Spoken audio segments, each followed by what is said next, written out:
মিটফুডের সামনে যে আল্লাহর একজন বান্দারে পাথর দিয়ে হত্যা করলো, ওই জায়গাতে কেউ কি উচিত ছিল না ওই মানুষটার প্রতি একটু দয়া ধরা? ছিল নি? জোরে কন। তা পাথর দিয়ে আঘাত মারে, এক কাত থেকে আরেক কাতে যায়, আবার আঘাত মারে, 2-3 সেকেন্ডের উপর আমি দেখতে পারি না।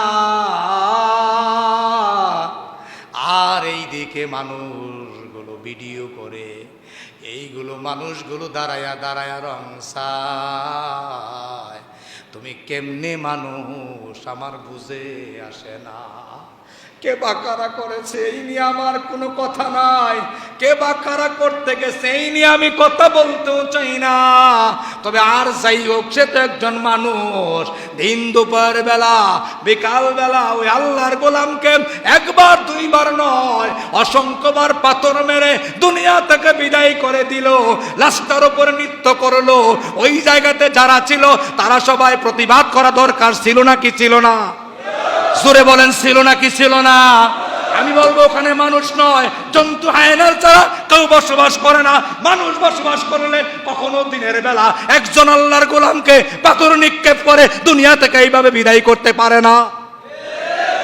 আল্লাহ সুবহানাহু ওয়া তাআলা সূরা আলে ইমরানের 134 নম্বর আয়াতে একটা মেসেজ দিয়েছেন আপনাদেরকে।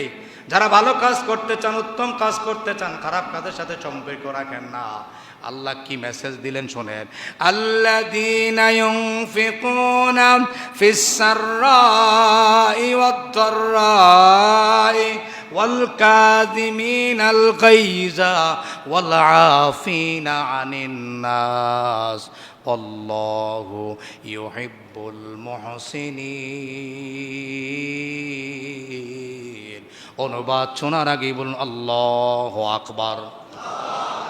আবার বলুন আল্লাহু আকবার। আল্লাহ বলেন যারা সুখে এবং দুঃখে ক্রোধ অবস্থায়, শরীরটার মধ্যে বড় রাগ, ক্রোধের অবস্থায় মানুষকে ক্ষমা করে দেয়। খেয়াল করেন, সুখে দুঃখে রাগে যেই অবস্থায় থাকুক না কেন, ওই বান্দা যদি আল্লাহর রাস্তায় দান করে এবং ওই বান্দা যদি মানুষকে ক্ষমা করে দেয়, আল্লাহ বলেন আল্লাহু ইউহিব্বুল মুহসিনিন। ওই বান্দা আমার প্রিয় বান্দা। বলছেন কে? জোরে কোন, কে বলছেন? অমিয়াসা আল্লাহর প্রিয় হইতে মন চায়নি? মন চায়। তাইলে অন্যেরে ক্ষমা করে দেন। ছোট্ট একটা দোষ ধইরা টাইনাইডারে বড় কইরেন না। দোষ করছে পারলে গোপন রাখেন, গোপন রাইখা পরামর্শ দেন, তারে ক্ষমা করে দেন, ছেড়ে দেন। আল্লাহ জানাইয়া দিলেন, বান্দা তুই যদি এই কাজ করতে পারস আমি তোরে ভালোবাসি। সোয়াং আওয়াজ কমে গেল না? মানে মাফ করতেন পারতেন না? হ্যাঁ, খতিব সাহেবে দোষ করছে, যেমন চাকরিটা খাইয়া লই। কথা কেন কি খাইয়া লই? মিয়া আসেনি, এই এলাকা না থাকলেও অন্য এলাকা আছে। 20 বছর খতিবগিরির অভিজ্ঞতা কম দেখি নাই দুনিয়াতে। হুজুরে দোষ করছে যেমনি হোক, ফেসাইয়া ঘুরাইয়া, এসা হোক মিশায় হোক, হুজুরের চাকরি খাওয়া। জোরে কর না কেন? এর নাম এহসান নয়। পরামর্শ দেন, পরিবর্তন করেন, সমাজ পরিবর্তন করে দিবেন কে? কথা বাড়ানো যাবে না। এরপরে মানুষের প্রতি দয়া করা, মানুষের প্রতি কি করা? জোরে কোন, কি করা?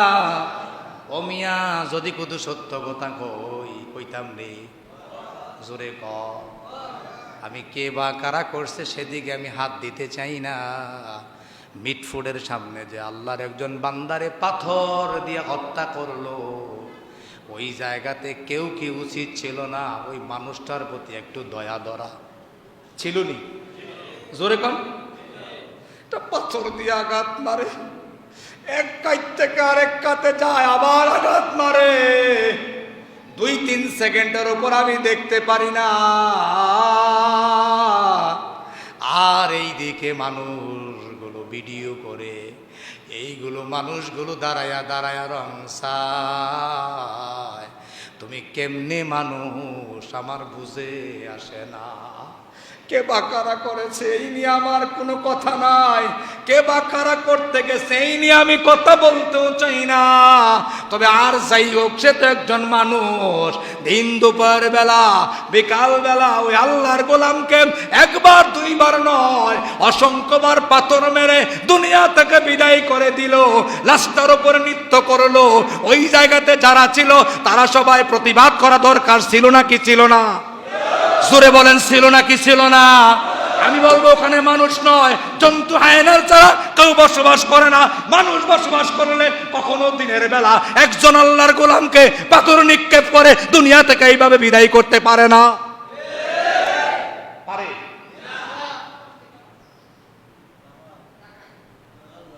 মানুষের প্রতি দয়া করা, কার প্রতি দয়া করা? এবার আসেন সাথে উত্তম কথা বলা। কি কথা বলা? জোরে বলেন, উত্তম কথা বলা। আল্লাহ তাআলা কোরআনুল কারীমে বলেছেন, ওয়াকুলু লিন্নাসি হাসানা। বান্দা, কথা যখন বলবা উত্তম কথা বলো। কি কথা? জোরে কোন কি কথা? এখন আমরার তারা সুধীর ভূত ছাড়া কথাই কয় না, আসেনি?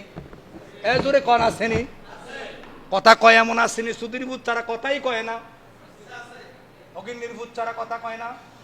কথা কয় না, আসেনি? কালী দেওয়ান ছাড়া কথা কয় না, আসেনি?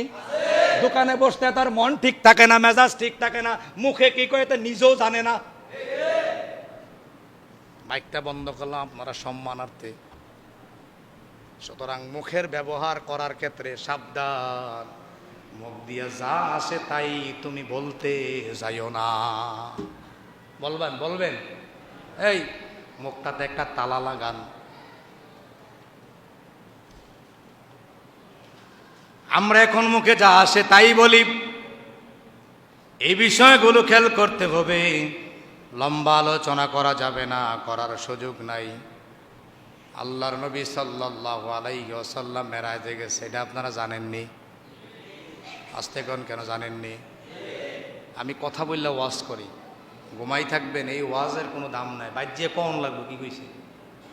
আবু হুরায়রা রাদিয়াল্লাহু তাআলা আনহু থেকে বর্ণিত, কান লাগান আমার দিকে। আল্লাহ নবী মেরাজে গেলেন, যাইয়া দেখে একটা লোক জান্নাতে ঘুরে। সুবহানাল্লাহ কোন? কই ঘুরে? জোরে কোন, কোথায় ঘুরে? নবীজি জিজ্ঞাসা করলেন, ও জিবরাইল, এই লোকটা যে জান্নাতে এমনি ঘুরে কি আমল করছে? এবার জিবরাইল জবাব দেয়, ইয়া রাসূলুল্লাহ, তার বাড়িতে ঢোকার সময়, একজন ভাইয়ের বাড়িতে ঢোকার সময় তার একটা গাছ আসিল। কি আসলো? কি আসিল বলেন তো দেখি? একটা গাছ ছিল। ওই গাছটা যাওয়ার পথে তার ভাইয়ের সমস্যা হইতো, মানুষ মারা গেলে লাশটাও বের করতে পারে না, এমন সিফা রাস্তা। গাছটার কারণে ওই নামা দিয়া নাইমা গুইরান লাগে। সে একদিন চিন্তা করলো, আমার এই গাছটার কারণে আমার ভাইয়ের কষ্ট হয়, আমি গাছটা কেটে দেই। ইয়া রাসূলুল্লাহ, ওই আল্লাহর বান্দা গাছটা কেটে দিয়েছে। এই ভালো কাজটা করার কারণে আল্লাহ তারে জান্নাত দিয়া দিছে। এই যে এখন ওই বাইরের দিকে তাকা রয়েছে, এই সুবহানাল্লাহ বলেন। এই বাইরে তাকান যেত না, এটা আপনারা গ্যারাম দই। এদিকে কাঠমিস্ত্রির দোকানটা, ওইদিকে রেডিও ডিউটি ঠিক করে এই দোকানটা। এদিকে তাকান, কি করতে করছে খেয়াল করছেন আপনি? এটা ক্লাস, এখানে ওয়াজ না। আমরা মাহফিলে গেলে বড় বড় বক্তব্য দিয়ে থাবড়া দিয়ে চিল দিয়ে চলে আসে। এটা ক্লাস, শিখতে হবে। শুধু একটা গাছ কাটছে, কি কাটছে? এখন আমি ফাললে আর একটা গাছ লাগাই, আসেনি? এমন ভাবে গাছটা লাগায় সীমানার পরে আর জায়গা আছে নাকি নাই? হুজুর এত কথা কইলে কেমনে হইব? চাকরি করবেন কেমনে? আমি নিজেও জানি না আমার রিজিক আল্লাহ কোথায় রেখে দিয়েছে। আপনি জানেন? হ্যাঁ, কালকে আমার বরমতলে একটা দাওয়াত আসলো, হিসাবে মিলে না।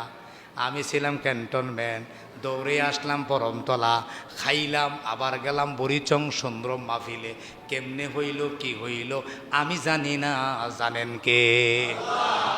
এবার আসেন, আমি আপনাদেরকে আরেকটা ঘটনা শোনাই, শোনেন।